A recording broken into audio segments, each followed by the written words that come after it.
Hello, it is Tuesday, November 30th, the final day of November, and there's so much going on in the football world. And we typically focus on NFL football, but there's so much going on in the college world right now that we just can't ignore it. Two gigantic moves with coaches going from pretty decent, substantial size programs to other programs that have been historically awesome, but have kind of faltered here lately. So the first move, Lincoln Riley going from Oklahoma to USC. Now, there's a lot of stories out there with this contract. Here is just a few highlights.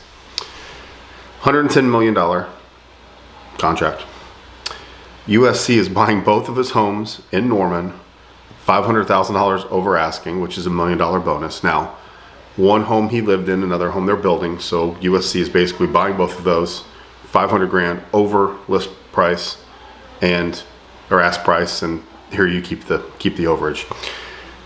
They are buying a $6 million home in Los Angeles for him, and he gets unlimited use of their private jet 24/7.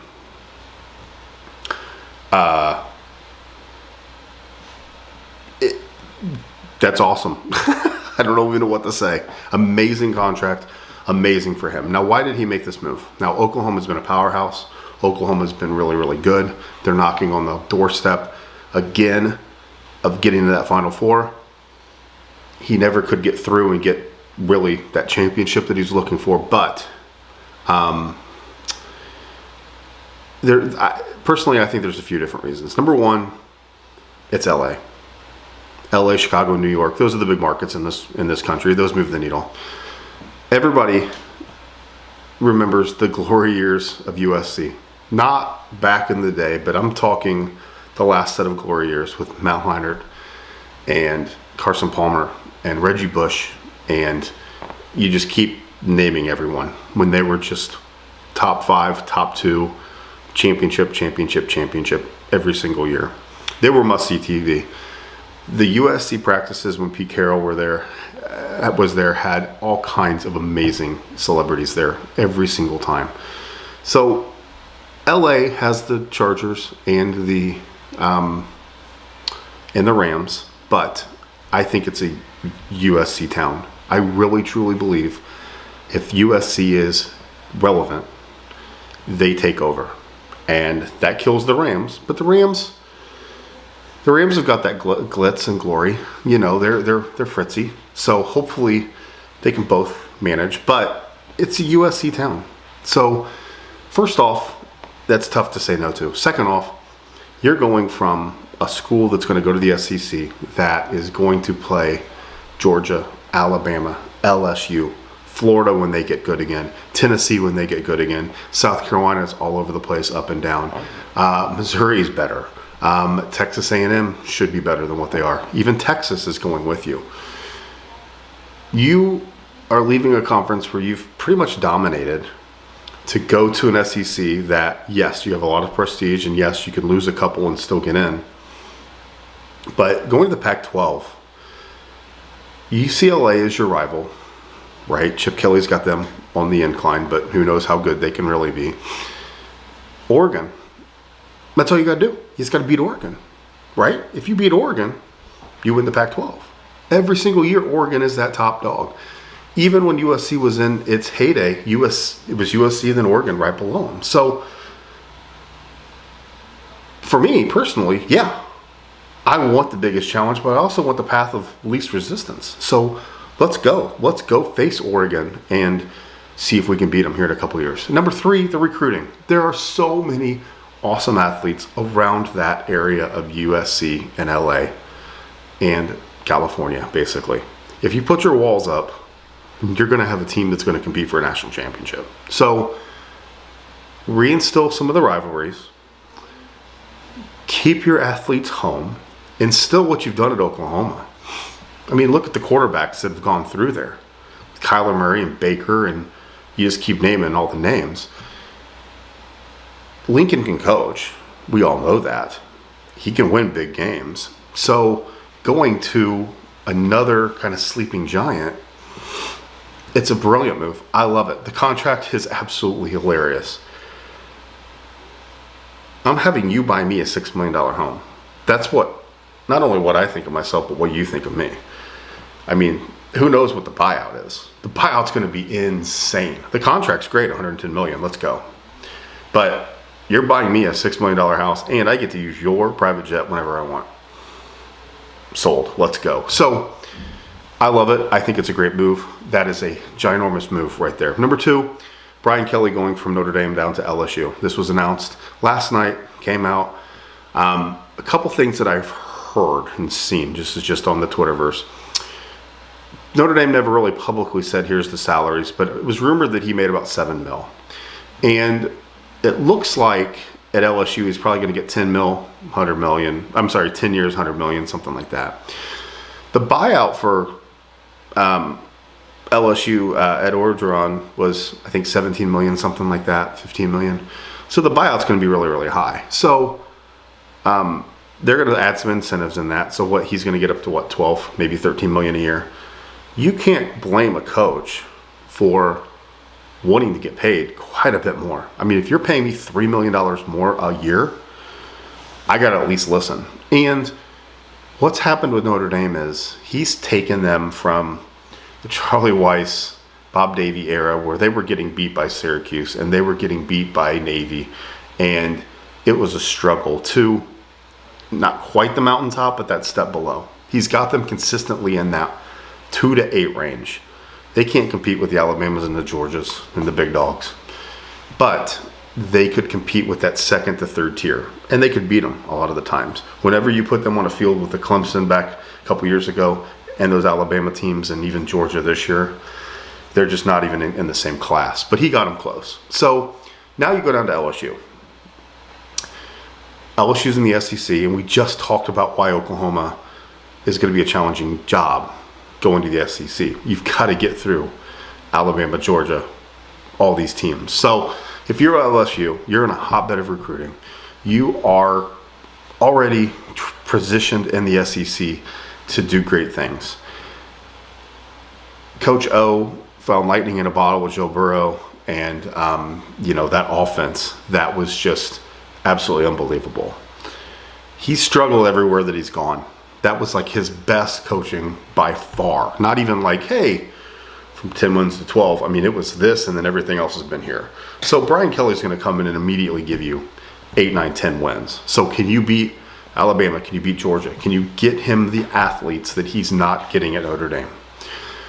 Playing in the SEC automatically is a step above Notre Dame and most conferences. I think if you're going in at the top level of the Pac-12, top level of the Big Ten, you are right there with those SEC schools in recruiting. Look at the athletes that Ohio State gets and even Michigan.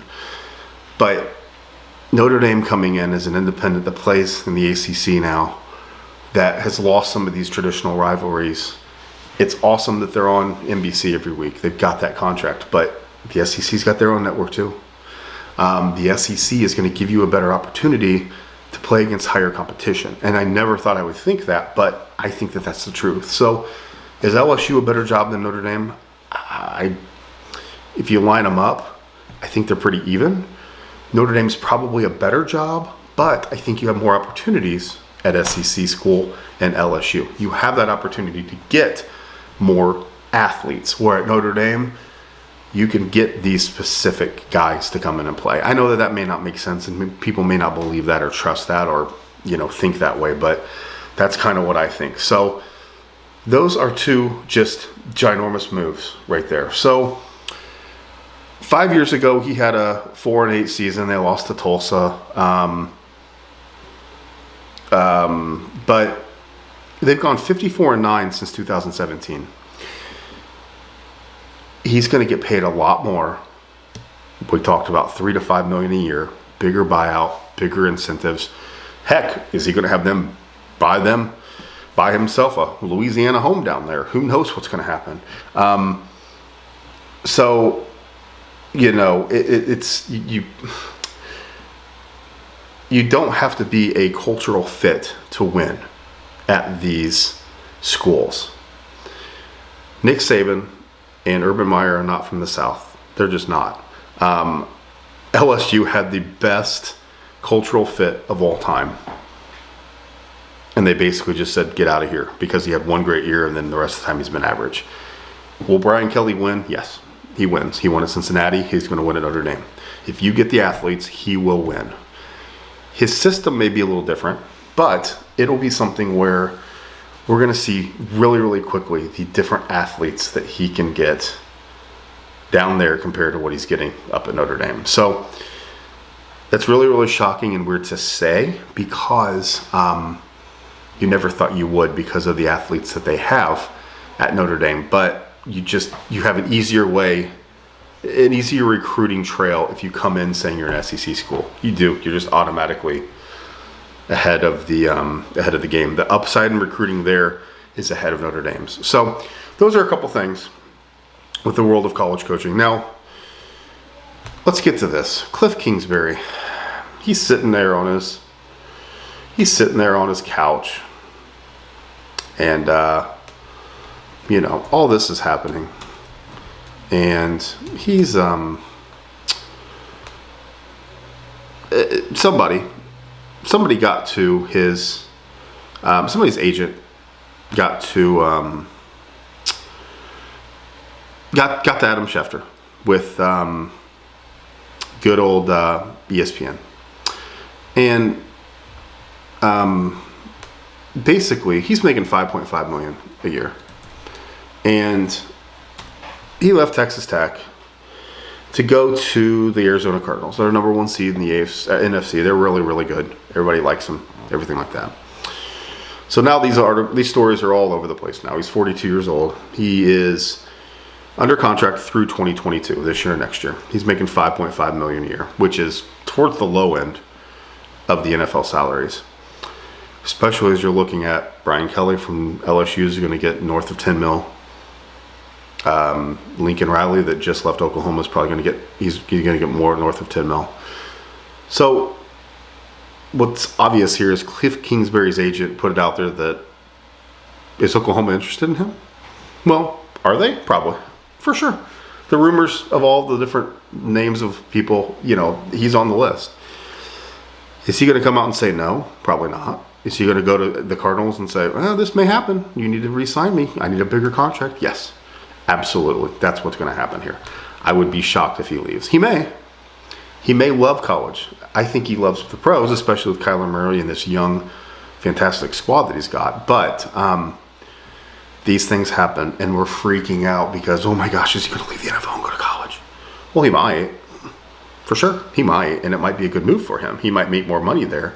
He might be more successful there. But that Oklahoma job is going to come with the challenge that we just talked about. You're going into the SEC. You've got a stacked team already, but it's a double-edged sword here that I'm kind of talking out both sides of my mouth. The SEC is really, really tough, but you have a recruiting advantage. So Oklahoma going to the SEC, you've got that recruiting advantage that you had with the Big 12. So it's a tough job, but will Cliff Kingsbury leave the pros to go there? Maybe. If he goes to the Cardinals this week and says, you got to double my salary or I'm gone, or get me close to $10 million, all he has to do is call Oklahoma, and they're going to say, okay, we'll get you to $10 million.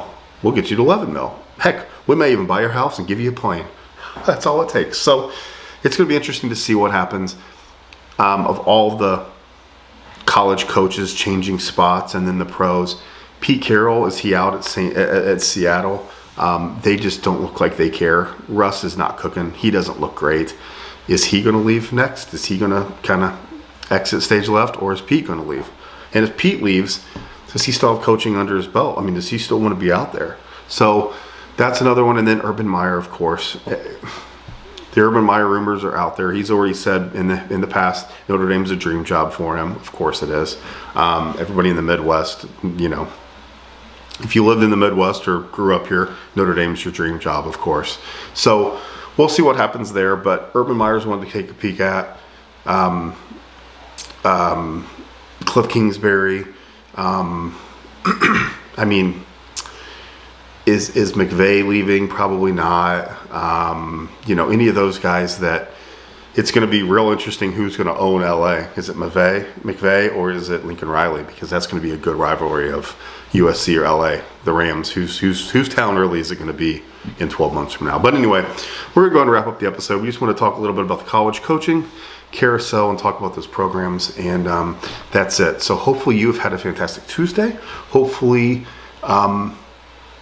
your team's getting better. Hopefully your team in the college world is prepared to make a splashy hire, or if you get that hire, they can go to the next level. So anyway, that's it. Thanks for tuning in, and we will talk to you later.